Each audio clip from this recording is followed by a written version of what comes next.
The story begins as a group of people are lying lifeless on the ground. A dragon appears out of the smoke as it tramples over the dead bodies. A group of 6 mages stands before the dragon to stop his rampage and slay him. They are currently present in a shadow world. The shadow worlds are the worst dangers that humanity has ever faced. They cause the world to be engulfed by a black fog. No one has any idea what really goes on in the fog, but the one thing everyone is sure about is that no living creature can survive the area that the fog has occupied. Desire, one of the people facing the dragon, Boromir Napolitan, yells at him to settle their battle and vows that he will slay him. The dragon doesn't seem concerned about the group and says that no mortal can ever hope to defeat him. He attacks the group as he throws a fireball from his mouth toward them. The group prepares to defend, but the attack suddenly disappears, thanks to Desire's spell. The dragon is shocked but continues his attack. He is about to overpower Desire, but Desire once again stops his attacks. He tells his comrades that he has sealed every draconian spell so they can now attack. The group rushes towards the dragon, who attacks them, but one of the mages stops it with his shield. Another mage uses this opportunity to land a blow on the dragon. Everyone's magic power is now transferred to the mage, who hits the dragon and manages to defeat it. The dragon can't believe that he has been defeated as he falls to the ground. One of the mages congratulates everyone for defeating the dragon, but another one asks if they defeated the wrong target because the clear screen has not been shown to them. Usually, they would have been transported to their own world by now, but Desire tells them not to worry and give it a bit more time. He says that everything is finally over, but they all still can't believe that out of the 150 million that fought Boromir Napolitan, only 6 of them survived. Desire thinks about how this fight took so much away from them. A female mage says that they just saved the world, so they should talk about something positive. But another mage says that they should not look away from reality as 99% of the mages are dead. Desire calms them down, and the girl now praises the mage Raffaello for his work in the battle. But Raffaello says that Desire contributed more than him, and they couldn't have emerged victorious without him. The other mages agree, and one says that he was surprised that Desire was able to stop Napolitan's spell, as even he does not have the power to do so. He asks Desire why he was unknown even though he is so powerful. Desire says that it was because he is a commoner, and the mage says that it's very unfortunate because if Desire was at the magic tower, he would have supported him however he could. Raffaello asks everyone what they are going to do after they return to their world. One of the mages says that he will visit his dead comrades' homes and return their keepsakes. Another mage says she will return to the League of the Western Kingdoms and will take care of the families of the victims. She will also make a temple in memory of everyone who died here. Raffaello asks the mage Aziz what her plans are, but she doesn't answer. Raffaello now asks Desire if he is going back to the Hebrian Academy. Desire starts thinking about his comrades who died and says that he hasn't decided what he is going to do. They all are now surprised when they sense that the dragon is still emitting mana. They can't believe he is still alive when one mage says that the dragon's heart pumps mana in addition to blood. Now that the dragon is dead, the mana built up in his body is about to explode. The mages make a shield around them, and Desire tries to use his spell to cancel the explosion. But the mage says that it's impossible to do so and asks everyone to prepare for their death. As the explosion reaches them, Desire suddenly wakes up in the Hebrian Academy. He has no idea what's going on when he sees a ceremony taking place. A professor that he knows is talking with the students of the academy, telling them how not every one of them is going to get into the academy. For them to do so, they have to pass a test, which is to clear a shadow world. The students are shocked to hear this, as a shadow world is very dangerous. But the professor tells them to relax and says that they will take their test in an artificial shadow world created by the academy. Seeing all this, Desire can't believe his eyes as he realizes that he is at the opening ceremony of the academy in the year 3613.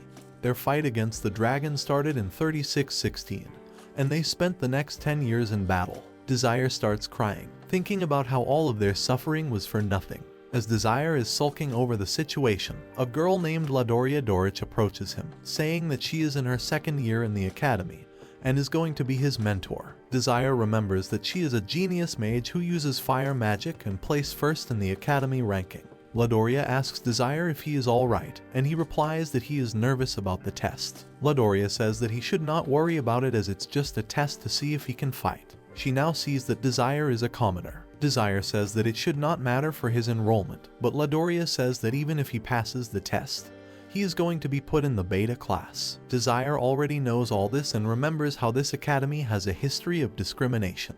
A commoner is put into the beta class no matter how talented he is, and a person belonging to a noble class is put into the alpha class. This discrimination has destroyed the lives of countless mages. Ladoria takes Desire to the Academy Hall, but seeing his lackluster reaction, she gets surprised. Desire says that he has seen such a facility before, that's why he isn't shocked. But Ladoria says that he is lying, as this is the only academy with such a grand facility. They now run into a mage named Elheim, and Desire remembers that he is a water mage. He and Ladoria don't get along too well and start insulting each other. Elheim now talks with Desire, and after seeing that he is a commoner, he advises him not to take the test as he is only getting placed in the beta class. An announcement is made asking all the students to report to the testing area as the test is about to begin. Desire thinks about how this really is his past when he sees his comrade Romantica, who died in battle. Desire vows to change history and not let the tragedies of the past take place again. Desire approaches Romantica, and as he calls out for her, he stops himself, realizing that at this moment in time, they haven't met before. Romantica asks him how he knows her name, and he replies that he saw her profile on the board. Romantica sees that they are in the same group, so she wishes him good luck and leaves. Desire plans to do whatever he can to prevent anything bad from happening to Romantica. Ladoria tells Desire about the details of the first test and reveals that it is a race in the Arensti Plains at the beginning level of the Shadow World. She tells him not to worry about anything as these shadow worlds are not very dangerous, and the Academy has deployed a security system so if anyone gets seriously hurt, they can evacuate the test. Desire is confused as to how a person will get hurt when Elheim arrives and says that attacks against other participants are allowed in the test. He again taunts Ladoria and says that her mentee can't succeed because of his mentee, which is revealed to be Azist. Seeing her puts a smile on Desire's face as he has faced countless battles with her, and she is his most dependable comrade. Elheim leaves, saying that a commoner is perfect for Ladoria's level, which further annoys her. Ladoria tells Desire that his chances of success against Azist, who is a magic knight, are not that great, but he shouldn't give up. The test for Desire's Group D starts, and the participants are transported to the Shadow World. They are shown the goal that they must reach and are told that any type of attack is allowed. A person is disqualified if they take serious damage, and the top 3 people pass the test. They are now told to stand at the starting line, and as Desire stands beside Azist, he ponders if she also got sent to the past with her memories, but just like before, he can't tell what she is thinking. Azist calls Desire by his name, which surprises him, and he asks her how she knows his name, but she replies that she saw it on the roster. She says that Desire is very weak, and even if he trains, he has no future here. She has noticed that he has been observing her but tells him not to be afraid as she has no plan to attack the weak. The race begins, and Azist immediately jumps into first place. The rest of the participants also start running, but Romantica and Desire are left in last place. Romantica accidentally bumps into an animal and gets distracted by how cute it is. This makes Desire smile, and he says that Romantica is still into stuff like this.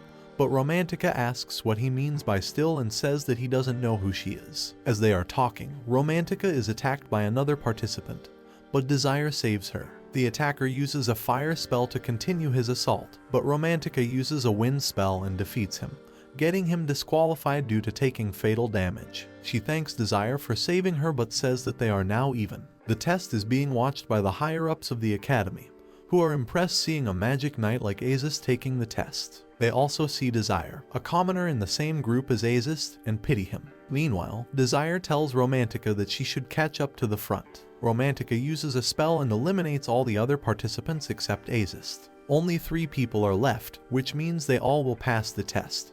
But Romantica tells Desire to drop out. She says that the way he has been smiling is pissing her off, but Desire says that's a harsh reason for asking him to drop out. Romantica says that she is just trying to protect him so he doesn't get himself hurt. She points her spell at him, asking him if he understands, but Desire refuses to drop out. She attacks him but is surprised to see that he is completely fine.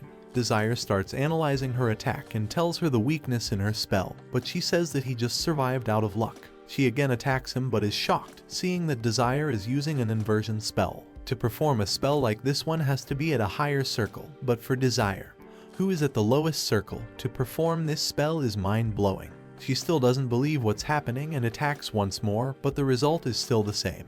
Desire goes on the offense and says that Romantica made 3 mistakes. Firstly, she believed that he could only use inversion magic. Desire now uses a spell to remove friction from his body. Secondly, she thought she was his only opponent.